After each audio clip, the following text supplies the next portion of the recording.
Hello good morning दोस्तों, कैसे हैं आप। आशा की एकदम चुस्त दुरुस्त और तंदुरुस्त होंगे। Welcome to back your YouTube channel goal PhD Archan में आप सभी का बहुत बहुत स्वागत है। जैसा कि हम थंबनेल पर लगाए गए थे जो है लास्ट वीक कि हम लोग जो है प्रागैतिहासिक कला का, यूरोपीय प्रागैतिहासिक कला का सुपरफास्ट रिवीजन करेंगे। ठीक है, हाँ, केवल कहने को सुपरफास्ट है, बाकी हम लोग बहुत अच्छे से एक समय निर्धारित समय के अंतर्गत हम लोग जो है कवर करेंगे। मेरा जो टारगेट है ज़्यादा नहीं, 15 दिन के अंदर सारा यूरोपीय खत्म करना है। ठीक है, तो उसी तरह से हम लोग पढ़ेंगे। चलिए, आज हम एकदम बेसिक से, हम लोगों की पहली क्लास रहेगी।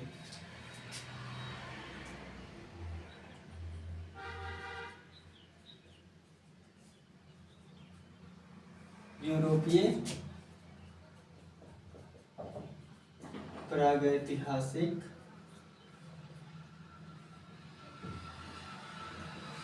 कला। ठीक है, यूरोपीय प्रागैतिहासिक कला हमारी ये जो क्लास होगी, ये क्लास नंबर 1 है।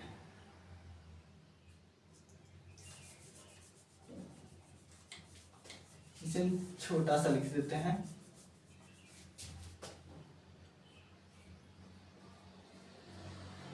क्लास नंबर 1 है। बाकी यहाँ पर हो जाएगा आपका गोल पीएचडी आर्ट और चैनल। ठीक है, गोल पीएचडी आर्ट चैनल में आप सभी का बहुत बहुत स्वागत है। बस ठीक है, ठीक है। तो चलिए, हम लोग समय को बहुत ज़्यादा ना लेकर के एक निर्धारित समय के अंतर्गत हम उस समय को पूरा करेंगे। तो देखिए, पहले हम बात करेंगे कि जो प्रागैतिहासिक नाम है, ये प्रागैतिहासिक नाम किसने दिया।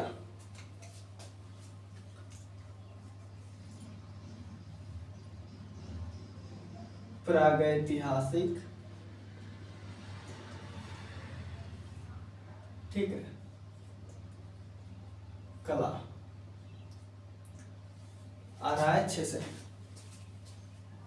हाँ, अच्छे से आ रहा है। देखिए, ये जो प्रागैतिहासिक है, इसका नामकरण किसने किया था? क्या नाम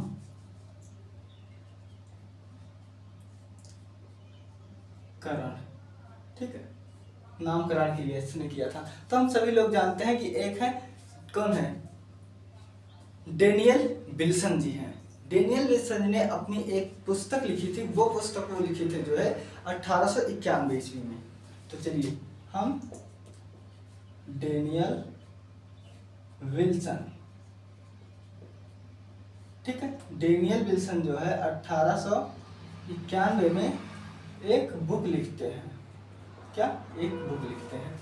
देखिए, 1891 इनकी जो बुक थी, द आर्कियोलॉजी ऑफ प्रागैतिहासिक, सॉरी, प्री हिस्टोरिक। ठीक है, क्या था? वो था द आर्कियोलॉजी ऑफ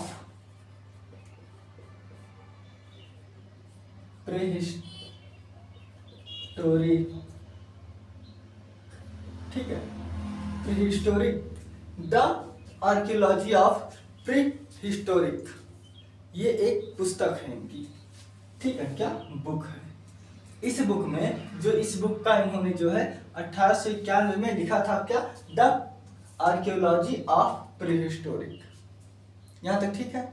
अब देखिए, चीजों को जो है हम बहुत आसानी से समझेंगे। अब जब हम प्रागैतिहासिक काल का नामकरण समझ गए, तो हम इसे ये देखेंगे कि कितने भागों में बटा हुआ है। तो पहले तो जैसे हमारे यहाँ बटा हुआ है भारत का, उसी तरह से यूरोप का भी है। यहाँ भी अगर आप पहले मूलतः देखेंगे तो पहले 3 भागों में बटेगा, वही पुरापाषाण काल, मध्य पाषाण काल, उत्तर पाषाण काल या नवपाषाण काल। तो पहले हम ऐसे बांट लेते हैं। ठीक है, यहां हम बांटेंगे पहले पूरा पाषाण काल। ठीक है, यहां हम लिखेंगे मध्य पाषाण काल, और यहां हम लिखेंगे नवपाषाण काल, नव या उत्तर पाषाण काल। यहां तक ठीक है, ये तो एकदम बेसिक चीज है, आप लोग हम सभी लोग जानते ही जानते हैं। अब देखिए यहाँ का जो पूरा पाषाण काल है वो 50,000 से लेकर 35,000 तक है। क्या 50,000 से 35,000, इसका जो पूरा समय होगा ना ये है 50,000 से 10,000।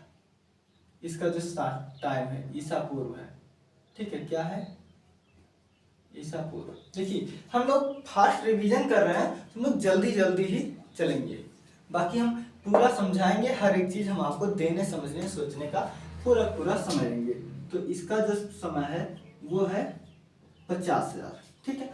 50,000 से हमारा 35,000 तक जाता है, कब तक 35,000 तक जाता है, ठीक है, क्या ईसा पूर्व। अब हमारा जो मध्य पाषाण काल, सिंपल सी बात है, जब ये खत्म होगा तो 35 से ही हम लोग उठाएंगे, और ये 35 से कहां तक जाएगा, तो देखिए ये 35 से 10 जाएगा, क्या 35 से 10। अब ये जो है ये 10 से कितना जाएगा, तो ये हमारा जाएगा 10 से 5,000, कितना 5,000। ये ईसा पूर्व, यहाँ भी ईसा पूर्व। यहाँ तक ठीक है। हमने प्रागैतिहासिक को 3 भागों में बांट लिया, पूरा पाषाण काल, मध्य पाषाण काल और नवपाषाण काल।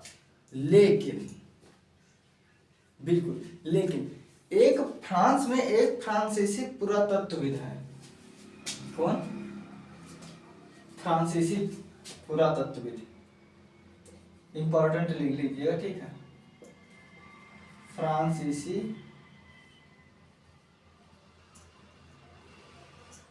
पुरातत्वविद, इनका नाम है हेनरी ब्रुइल। क्या नाम है इनका? नाम है हेनरी ब्रुइल। इन्होंने जो है सर्वाधिक शोध किए हैं। क्या? सर्वाधिक शोध, ठीक है।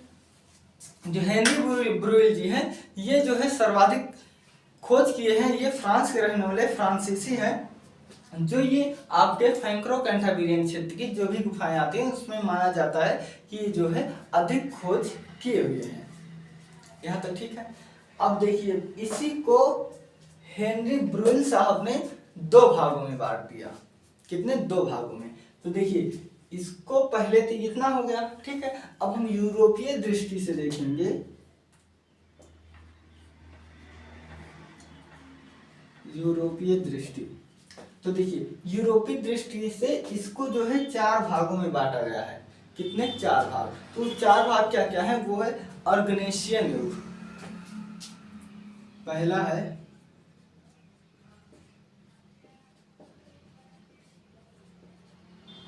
ऑर्गनेशियन युग, ठीक है, या एज।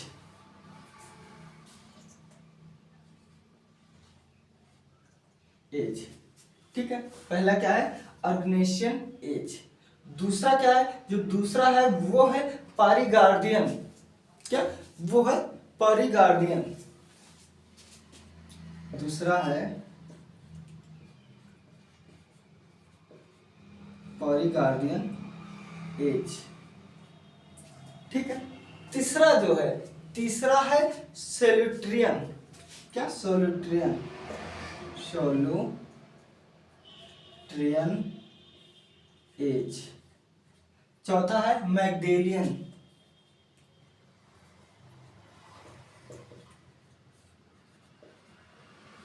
क्या? मैग्डेलियन एज है। चौथा है, चौथा है आपका मैग्डेलियन एज।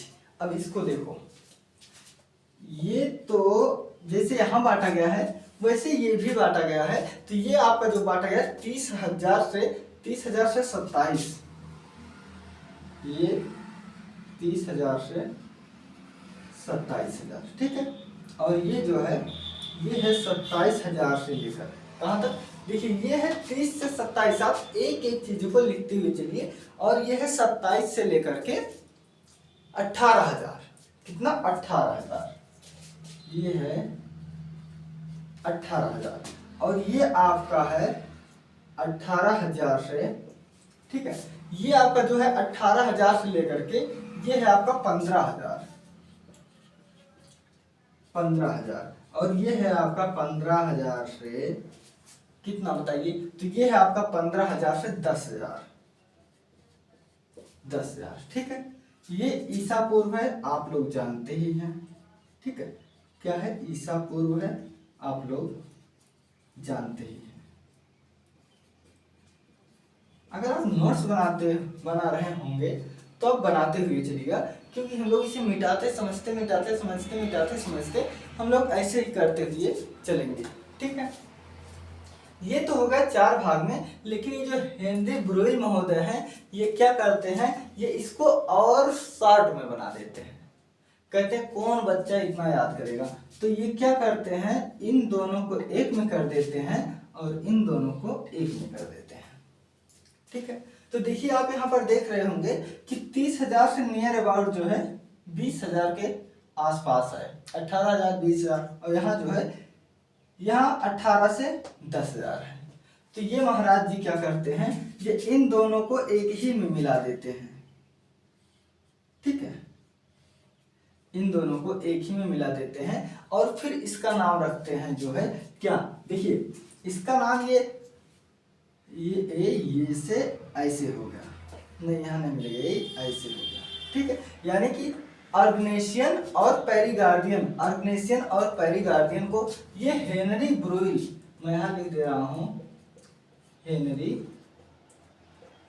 ब्रुइल के अनुसार, ठीक है, के अनुसार, हेनरी ब्रुइल के अनुसार क्या होता है, ये एज जो है ये कितना कर देते हैं, ये कर देते हैं 30,000 से 20,000, ठीक है।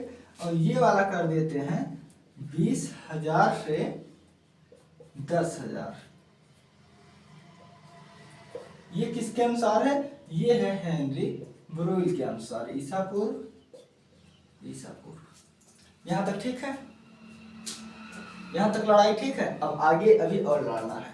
देखिए ये जो हम लोग चर्चा कर रहे हैं यूरोपीय प्रागैतिहासिक कला, ठीक है, यूरोपीय प्रागैतिहासिक कला, इसका जो पूरा काल है वो है, देखिए ये जो प्रागैतिहासिक कला का पूरा काल है ये है 50,000 से 10,000 तक, यहाँ तक ठीक है, 50,000 से 10,000, ये इसकी 5,000 तक,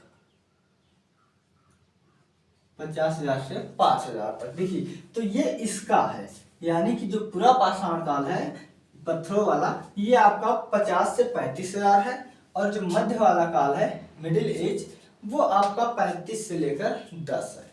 और जो आपका नव पाषाण काल है, जैसे हम उत्तर पाषाण काल के नाम से जानते हैं इतिहास में, ये आपका 10,000 से 5,000 है।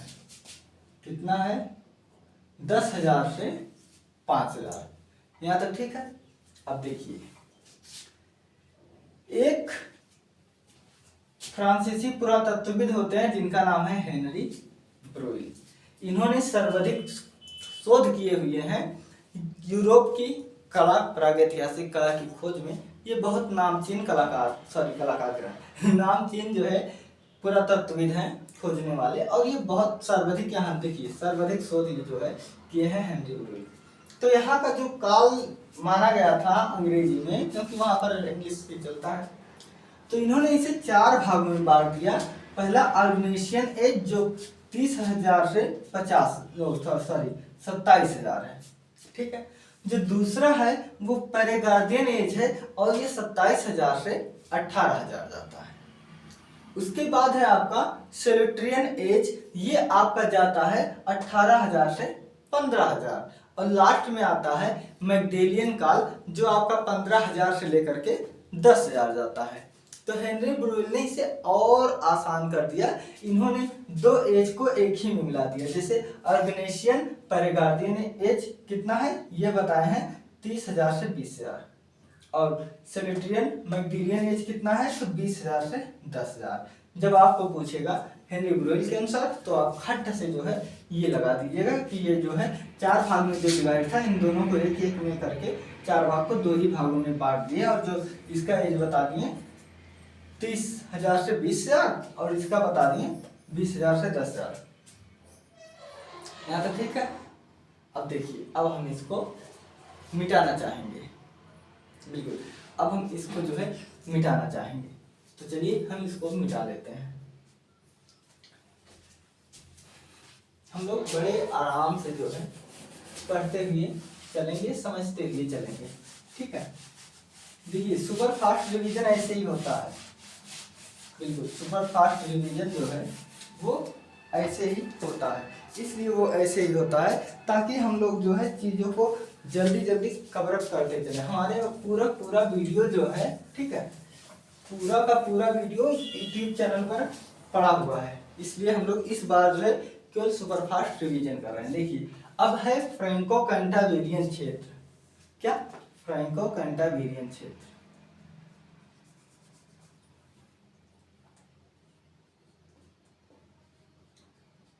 फ्रैंको कैंटाब्रियन क्षेत्र,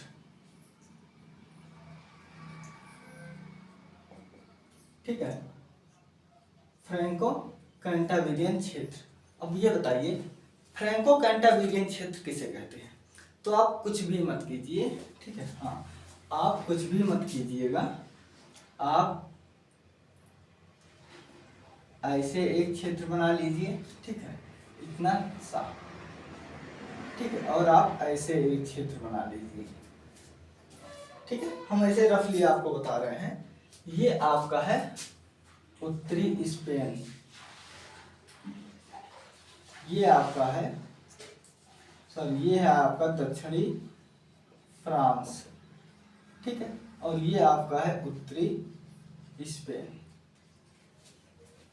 देखिए मान लो अगर इसी पर से ऐसे बॉर्डर बन जाता है तो ये तो ऊपर साइड है, उत्तरी है, लेकिन ये नीचे साइड है, इसलिए ये दक्षिणी है, ठीक है, कंफ्यूज मत होइएगा। तो फ्रैंको कैंटाब्रियन क्षेत्र उसे कहते हैं कि उत्तरी स्पेन और दक्षिणी फ्रांस का वह स्थान जहां से प्रागैतिहासिक स्थलों की खोज हुई है। तो देखिए ये इसका परिभाषा हम लिखेंगे, उत्तरी स्पेन व दक्षिणी फ्रांस, ठीक है, दक्षिणी फ्रांस का वह भाग जहां प्रागैतिहासिक, ठीक है, क्या प्रागैतिहासिक स्थलों की खोज हुई, स्थलों की खोज हुई, उसे क्या कहते हैं? उसे ही कहते हैं फ्रैंको कैंटाब्रियन क्षेत्र, कैंटाब्रियन क्षेत्र, ठीक है, क्षेत्र कहते हैं। बस ये इतना अगर आपके दिमाग में आ जाएगा तो ये परिभाषा लिखने की कोई जरूरत नहीं है। हमने आपको क्या बताया है, देखिए अब मैं थोड़ा इधर लिख दे रहा हूँ, जिससे बना दे रहा हूँ जिससे कोई दिक्कत ना हो। मैंने कहा है ऐसे बना लीजिए, ये आपका हो गया दक्षिणी फ्रांस, ठीक है, ये वाला भाग, ठीक है, और ये हो गया उत्तरी स्पेन, उत्तरी स्पेन। अब यही दोनों भाग के बीच में, ठीक है, यहाँ है जो क्या है, यहाँ है प्रागैतिहासिक स्थल, ठीक है, प्रागैतिहासिक स्थल, ठीक है, इसी प्रागैतिहासिक स्थल को फ्रैंको कैंटाब्रियन क्षेत्र कहा जाता है। आशा है कि अब आप फ्रैंको कैंटाब्रियन क्षेत्र नहीं भूलेंगे। दक्षिणी फ्रांस और उत्तरी स्पेन, इन दोनों के मध्य में जो प्रागैतिहासिक स्थलों की जहां पर खोज हुई थी उसी को फ्रैंको कैंटाब्रियन क्षेत्र का नाम दिया गया। यहाँ तक ठीक है। अब देखिए सर्वप्रथम अफ्रीका महाद्वीप पर प्रागैतिहासिक कला के स्थल या प्रमाण मिले। अब हम यहाँ लिखेंगे नोट। सर्वप्रथम कहां पर? अफ्रीका महाद्वीप पर सर्वप्रथम अफ्रीका महाद्वीप पर प्रागैतिहासिक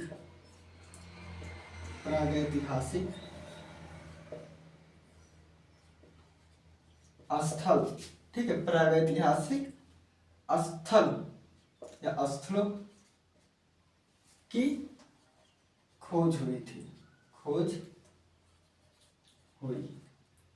खोज या प्रमाण, ठीक है, प्रमाण या खोज जो है हुई थी। कहां पर? सर्वप्रथम अफ्रीका के महाद्वीप पर जो है प्रागैतिहासिक कला के साक्ष्य प्रमाण मिले हुए हैं। कहां पर? अफ्रीका के महाद्वीप पर। देखिए मैंने यहाँ इसलिए आपको बताना उचित समझा क्योंकि अभी हम जो है इसी फ्रैंको कैंटाबेरियन क्षेत्र के अंतर्गत हम लोग कुछ गुफाओं को पढ़ेंगे।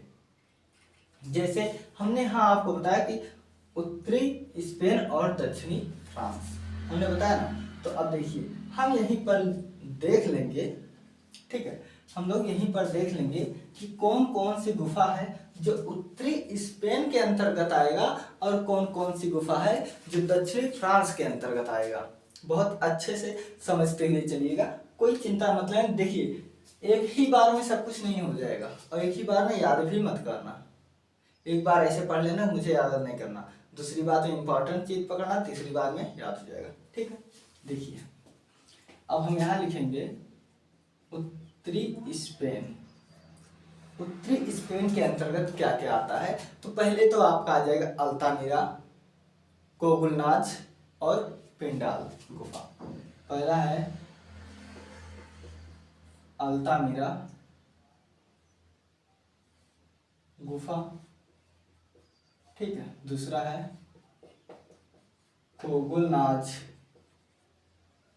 की गुफा, तीसरा है पिंडाला गुफा या पिंडाल गुफा, ठीक है। ये तीन बहुत इंपॉर्टेंट हैं जो बहुत ही ज्यादा पूछे जाते हैं। लेकिन इसके अलावा ला प्रिएटा, क्या? ला पियो, पानी जैसे पीते से ला पिएटा। और एक है सेंट्रियन, क्या? सेंट्रियन, ये भी है। ला पिएटा हो गया, ला काम्ब्रेली हो गया और वो सेल्यूट्रियन, हाँ एक है नियो की गुफा, नियो की गुफा। अभी तक जो पूछा गया है वो ये पूछा गया है, ये पूछा गया है और ये पूछा गया है। अभी तक अल्तामिरा पूछा ही जाता है और पिंडाल और नियो गुफा, ठीक है। ये है उत्तरी स्पेन के कुछ गुफाएं। अब हम यहाँ पढ़ेंगे दक्षिणी फ्रांस।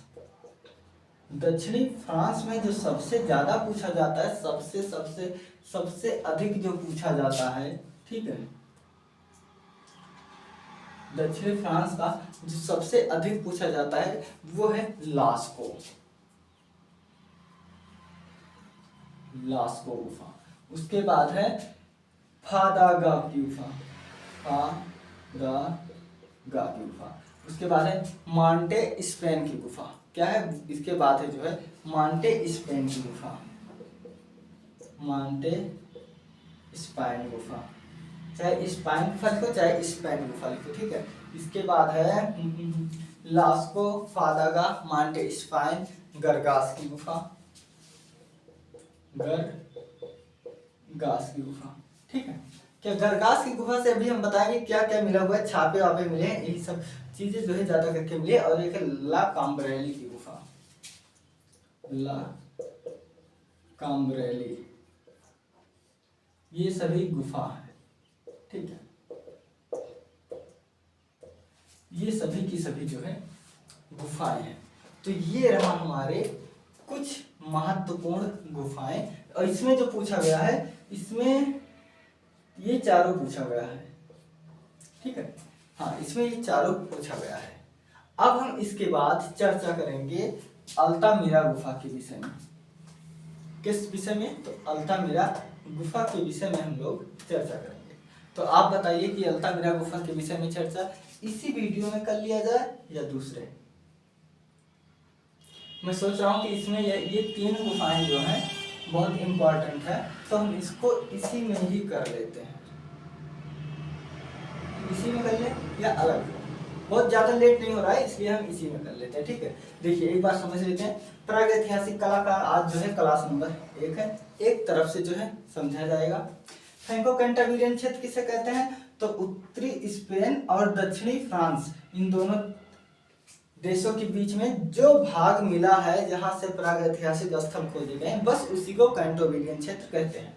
देखिए यही चीज हम थ्योरिकल लिख दिए हैं कि उत्तरी स्पेन और दक्षिणी फ्रांस का वह भाग जहां से, ठीक है, जहां से प्रागैतिहासिक स्थलों की खोज हुई उसे फ्रैंको कैंटाबिरियन क्षेत्र कहते हैं। यही चीज मैं भी यहाँ कह रहा हूँ कि जैसे दक्षिणी फ्रांस और उत्तरी स्पेन, इन दोनों के बीच में जहां पर खोज हुई है उसी स्थल को फ्रैंको कैंटाबिरियन क्षेत्र कहते हैं। अब देखिए, सर्वप्रथम अफ्रीका महाद्वीप पर प्रागैतिहासिक स्थलों की खोज हुई थी। ये मैं यहाँ इसलिए बता रहा हूँ क्योंकि अभी गुफा की खोज जब होगी तो सबसे पहले अल्तामिरा का नाम आएगा। ठीक है, तो देखिए अब हम इसको जो है मिटाना चाहेंगे यहीं पर, और यहीं से अब हम जो है, देखिए इस पर यहीं से अब हम जो यहाँ पर अल्तामिरा का नाम देंगे। किसका? अल्तामिरा। अल्तामिरा में जो भी मैं पॉइंट बताऊंगा हर एक पॉइंट इंपॉर्टेंट है। तो पहली बात ये जान लीजिए कि जो हमने अभी कुछ जस्ट मिनट पहले जो है 4 भागों में बांटे थे, उसी में हमने एक बताया था ऑर्गेनेशियन युग। ठीक है, तो ये पहली बात गुफा जो है ये किस युग की है? तो ये आर्गनेशियन युग, आर्गनेशियन युग। देखिए एक ही बार में समझने का प्रयास भी मत कीजिएगा, क्योंकि मैं चाहता हूँ कि दोबारा मुझे ये लोग हम सभी को नहीं पढ़ना पड़े ये टॉपिक दोबारा। ठीक है, तो देखिए एक विवादित इसमें है कि देखी गई गुफा। ठीक है, गुफा ये अल्तामिरा गुफा कब देखी गई थी? तो ये देखी गई थी 1869 में।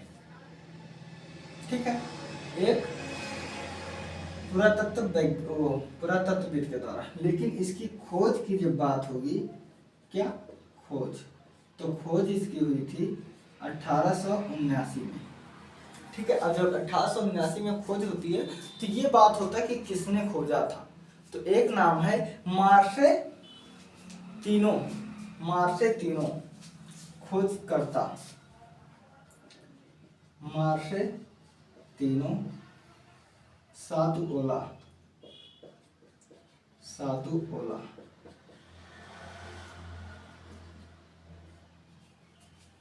देखिए मार्शो तीनो सातुओला। अब आप ये कहोगे नहीं सर तो मारिया सातुओला ने किया था।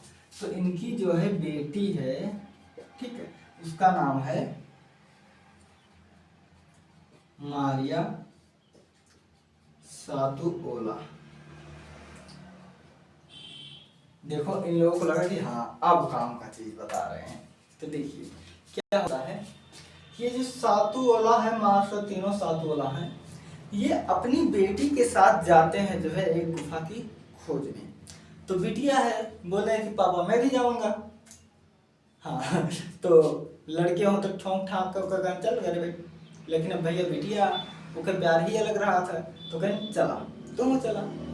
तो देखिए इस जो गुफा है, ठीक है, ये जो अल्तामिरा गुफा है, ये पहली बात तो 300 गज, ठीक है, ये 300 गज इसकी जो है गहराई है। गहराई का मतलब जैसे ये गुफा है तो अंदर इसके 300 गज है। ठीक है, तो इसकी जो गहराई है वो है 300 गज, और इसकी जो ऊंचाई है, ठीक है, इसकी ऊंचाई है लगभग 6, 7, 8 फीट, इतना होगा, बहुत ज्यादा से ज्यादा। अब देखिए 6, 7, 8 फीट है, तो भाई यहाँ के जो है ना यूरोप के विदेशी लोग 8-8, 9-9 फीट के ये लोग होते ही हैं।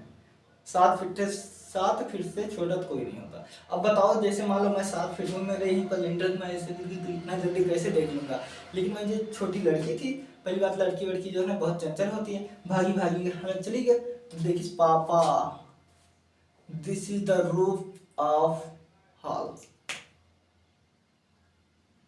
हाँ नाम दिया, ठीक है। तो इस तरह से मारिया सातुओला ने देखा था सर्वप्रथम अल्तामिरा के चित्रों को देखा था। ये चीज जरूर ध्यान रखना, ठीक है। सर्वप्रथम जो है अल्तामिरा के चित्रों को देखा था, और जब देखा तो इस बिटिया की उम्र क्या थी, वो थी 12 वर्ष।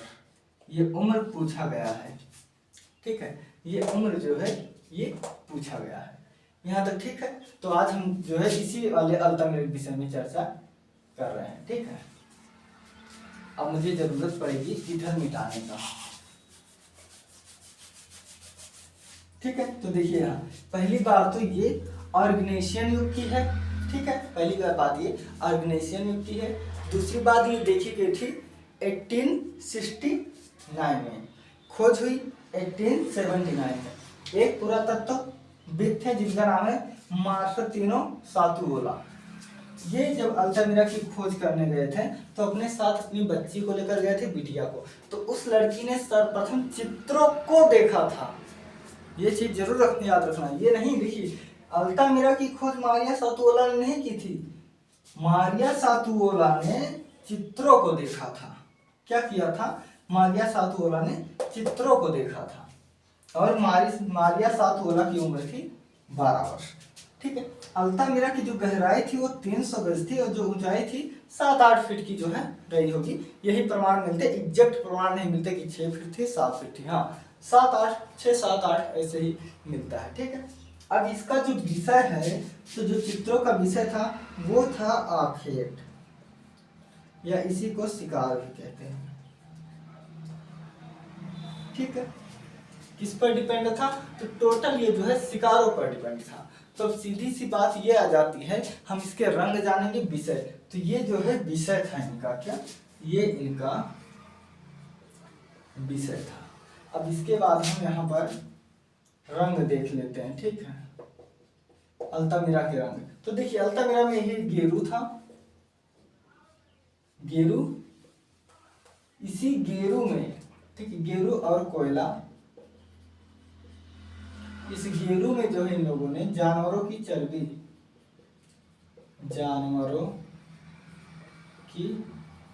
चर्बी मिलाते थे, मिक्स करते थे, ठीक है। इस रंग में जानवरों की चर्बी क्यों मिलाते थे, तो जिससे रंग अस्थाई हो जाए, क्या, जिससे रंग जो है वो अस्थाई हो जाए, यहाँ तक ठीक है। अब देखिए इसके बाद देखिए, ये तो रंग हो गया, खोज हो गया, सब कुछ हो गया, ठीक है। अब हम ध्यान देंगे ये प्रसिद्ध क्यों है, ठीक है। अल्तामिरा की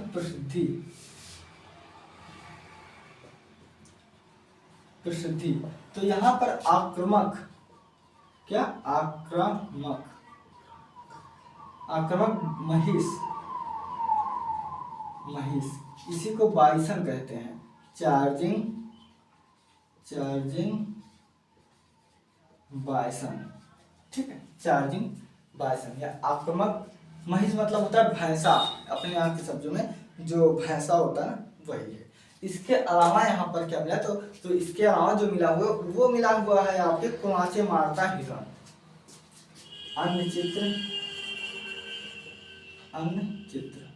अन्य चित्र में है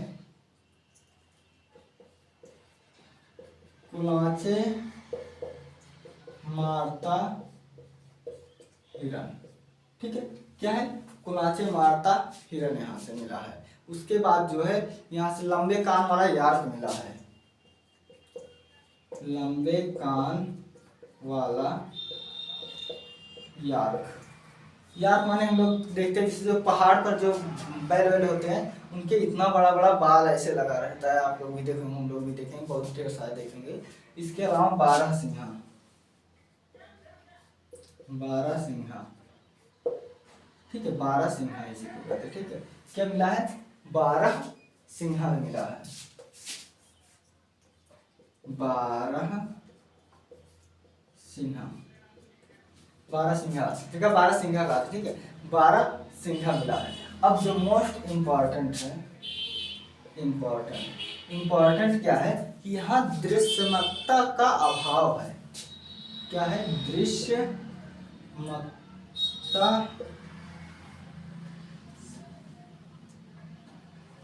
का अभाव। देखिए, अब आप ये समझ जाइए कि दृश्यमत्ता क्या है।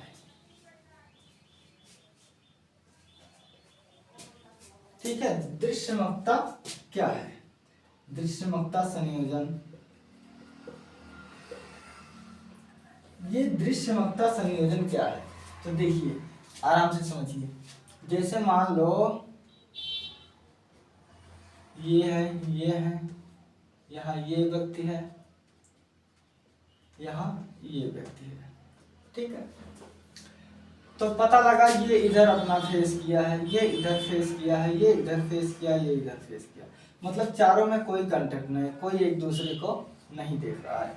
तो यही है। अभी एक बात तो, अभी यहाँ मैं हूँ, यहाँ मेरा कोई दूसरा भाई हो, यहाँ कोई और हो, ऐसे हम लोग आपस में बात करें तो वो अच्छा लगेगा। लेकिन यही मैं इधर मुँह किया हूँ, मेरा भाई उधर मुँह किया है, वो उधर मुँह किया है, ये इधर मुँह किया है, कोई देख ही नहीं रहा, मैं इधर देख रहा हूँ, वो उधर देख रहा है। तो यही चीज है दृश्यमत्ता संयोजन का अभाव, जो यहाँ के चित्रों में दिखाई देता है।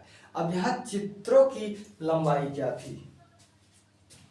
क्या यहाँ के चित्रों की लंबाई, तो चित्रों की लंबाई थी 4.7 से 7.4 गज, सॉरी 4 फीट। ठीक है, ये है। देखिए, अब हम अल्तामिरा को जान लेते हैं। हर एक चीज इंपॉर्टेंट है, लगभग हर एक चीज पूछा गया है। देखिए, अल्तामिरा ऑर्गेनाइजेशन युग की है, पहली बात। दूसरी बात, ये देखी कब गई थी? तो 1869 में। और खोजी कब गई? तो देखने और खोजने के बीच जो डिस्टेंस है वो 10 वर्ष का है। कितने?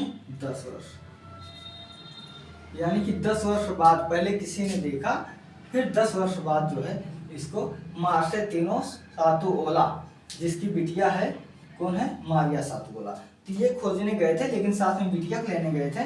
तो बिटिया ने सबसे पहले चित्रों को देखा था। क्या? चित्रों को देखा था। और इस बिटिया की उम्र क्या थी? 12 साल, इतनी बड़ी रही होगी। ठीक है, और इसकी जो गहराई है वो 300 गज में है, और लंबाई 6, 7, 8 गज फीट, सॉरी गज कह रहा हूँ, लंबाई जो है 6, 7, 8 फीट माना जाता है संभवतः। इसके बाद यहाँ के जो विषय थे वो शिकार या आखेट थे। इसके अलावा यहाँ के जो चित्रों की लंबाई है, द मोस्ट इम्पॉर्टेंट, वो 4.7 से लेकर के 7.4 फीट है। रंग कैसे है? तो गेरू रंग है, कोयला है। गेरू में ये लोग चारकोल बोल रहा हूँ, एक्चुअली आज मैं संयोजन का सिद्धांत जो है पढ़कर और पढ़ा कर रहा हूँ, इसलिए मेरा दिमाग खराब है। ठीक है, तो ये लोग जानवरों की चर्बी जो है प्रयोग में लाते थे, इसलिए लाते थे क्योंकि वो तेल उसमें चर्बी में होता है ना, तो जब तेल पाता था परमानेंट हो जाता था, इसलिए। अन्य चित्र है कुनाचे मारता हिरन, और हम लोग पढ़े हैं यार्क ना, जो पहाड़ों पर होता है, पर्वतों पर होता है, वहाँ के जानवर इतने बड़े बड़े बाल होते हैं भाई, ऐसे ऐसे, वही यार्क है। ठीक है, और बारहसिंघा मिले हैं, आदि भी मिले हैं, एक बार नहीं 3 ही चीज मिले हैं। ठीक है, आदि मिले हैं। अब यहाँ क्या है? यहाँ दृश्यमत्ता संयोजन का अभाव है। मतलब मैं वही बताया ना कि मैं आपको देख रहा हूँ, आप पतला का उधर देखो, यहाँ कोई हो उधर देखे, इधर, यानी हम चारों आपस में ना देखें, तो यही चीज है। और अगर हम लोग जैसे आप हमें देख रहे हैं, हम आपको देख रहे हैं, तो ये संयोजन है, भाव है इसमें। लेकिन पता लगा आप उधर अपने एटीट्यूड में, हम इधर अपने एटीट्यूड में, तो वहाँ अभाव हो जाएगा। तो ये चीज इसमें देखने को मिलता है। ठीक है, तो ये कुछ चीज रहे अल्तामिरा के विषय में।